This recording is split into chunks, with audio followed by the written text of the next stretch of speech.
Buenas tardes, mi nombre es Erika Díaz y soy médico residente segundo año de neumología del Hospital Central de la Defensa Gómez Ulla. En esta ocasión voy a hacer una actualización acerca de las guías de la Sociedad de Fleischner del 2017 sobre el estudio y el seguimiento del nódulo pulmonar solitario. Es importante saber que estas recomendaciones son aplicables a pacientes mayores de 35 años, inmunocompetentes y que no tengan historia previa de neoplasias. Para definir el nódulo pulmonar solitario, pues lo definimos como una opacidad radiológica esférica y circunscrita con un diámetro máximo de 30 milímetros, que en su mayor parte está rodeada de pulmón aireado y que no suele estar asociado a telectasia, agrandamiento iriar o a derrame pleural. Dentro de las recomendaciones que nos dan las guías, pues recomiendan hacer escáneres de cortes finos menores de 1 milímetro para poder valorar completo todo el parénquima pulmonar y poder valorar todos aquellos nódulos, así sean de pequeño tamaño. Y luego también hacen énfasis en que tanto es importante ver, además de los cortes axiales, poder también ver reconstrucciones en planos coronales y sagitales. Al momento de hacer las mediciones del nódulo pulmonar, pues hay que ver el eje largo y el eje corto del mismo en un mismo plano y luego hacer un promedio de este. Y bueno, como siempre sabemos, es importante comparar con estudios previos para poder ver la evolución de este nódulo pulmonar. Siempre es importante intentar, en la medida de lo posible, hacer escáneres de control a bajas dosis de radiación para así poder evitar que el paciente se exponga a tantas dosis, ¿vale? Cuando hacemos el estudio del nódulo pulmonar solitario, debemos valorar los factores de riesgo que están asociados a malignidad. Dentro de ellos hay factores intrínsecos propios del paciente y otros que están asociados a los criterios radiológicos de ese nódulo. Entonces, dentro de los riesgos propios del paciente tenemos unos que son intrínsecos como la edad, el sexo y la raza, que en pacientes mayores de 35 años, el sexo femenino y en la raza negra se asocia mucho más a malignidad que otros. Con respecto a la exposición de tabaquismo, pues sabemos y es muy bien conocido que la larga exposición y la mayor cantidad de exposición al tabaco pues aumenta el riesgo de malignidad y luego otras exposiciones como laborales y ambientales. La historia también de neoplasias, ya sea propias del paciente o antecedentes familiares, también aumenta el riesgo de malignidad y la presencia de enfisema y también la de fibrosis pulmonar nos puede hacer pensar más que ese nódulo puede ser maligno. Con respecto a los criterios radiológicos, cuando hablamos del tamaño, pues se sospecha y se suele pensar que cuando es de mayor tamaño, pues suele ser más sospechoso de malignidad y por ende el seguimiento va a ser mucho más continuo y ya lo veremos más adelante. Y luego cuando hablamos un poco de los bordes, si son bordes irregulares con espículas, también nos suele hacer pensar más en malignidad, al igual que la localización en lóbulos superiores. En cambio, si tenemos calcificaciones centrales en tipo de palomita de maíz, nos hace pensar más en un criterio de benignidad. Cuando tienen la presencia de cavitaciones o son menos de 5 nódulos, nos hace pensar más en malignidad. Es decir, que al tener más de 5 nódulos, pues la sospecha quizás disminuye un poco menos. Con respecto a la densidad y el crecimiento, pues lo quiero explicar un poco con la siguiente diapositiva. Existen dos tipos de densidades en los nódulos pulmonares.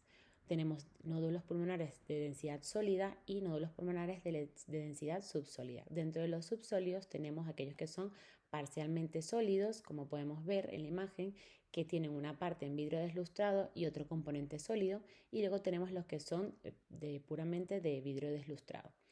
Con respecto al crecimiento, los sólidos suelen crecer en un rango de 2 años, mientras que los subsólidos crecen en mucho más tiempo, por lo que el seguimiento va a ser mucho mayor, de casi 5 años. Y luego se ha visto que de todos los tres tipos que vemos allí, realmente el que se asocia a mayor malignidad, aunque todos pueden ser malignos, el que tiene mayor porcentaje suele ser el parcialmente sólido. Entonces, ahora adentrándonos un poco más en el tema, cuando hacemos el seguimiento del nódulo pulmonar solitario va a ser diferente si es un nódulo sólido o si es un nódulo subsólido. En el caso del nódulo sólido, vamos a valorarlo dependiendo del tamaño. Si es un nódulo menor de 6 milímetros y es único o múltiple, pues si es de bajo riesgo de malignidad, realmente en teoría no necesitaría seguimiento. Pero en cambio, si es de alto riesgo de malignidad, de forma opcional se sugiere hacer un TAC de control a los 12 meses. Ahora, si tenemos un nódulo entre 6 y 8 milímetros y es un nódulo único, Si es de bajo riesgo de malignidad, se debería hacer un escáner de control en un rango entre los primeros 6 y 12 meses y luego puedes considerar repetir el siguiente entre los 18 y 24 meses. Pero en cambio, si es de alto riesgo, vas a hacer un TAC de control entre los primeros 6 y 12 meses y de forma obligatoria otro entre el rango de 18 a 24 meses.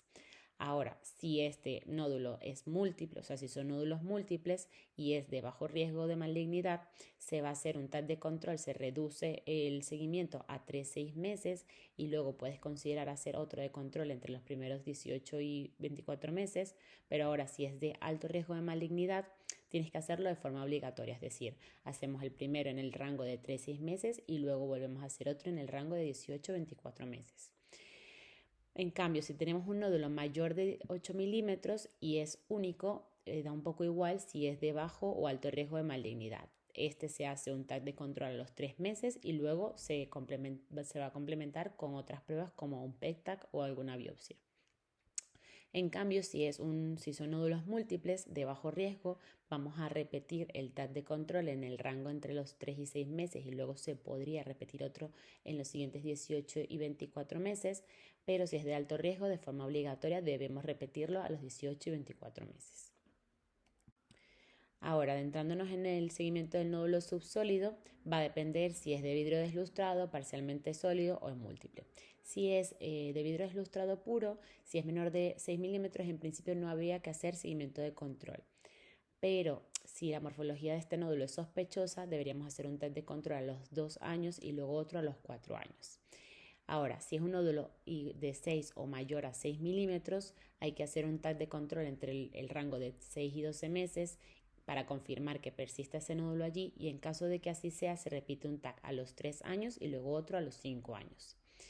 Ahora, si tenemos un nódulo parcialmente sólido, si es menor de 6 milímetros, en principio tampoco habría que seguirle. Sin embargo, si la morfología es sospechosa de malignidad, habría que hacer un TAC de control a los 2 años y luego otro a los 4 años.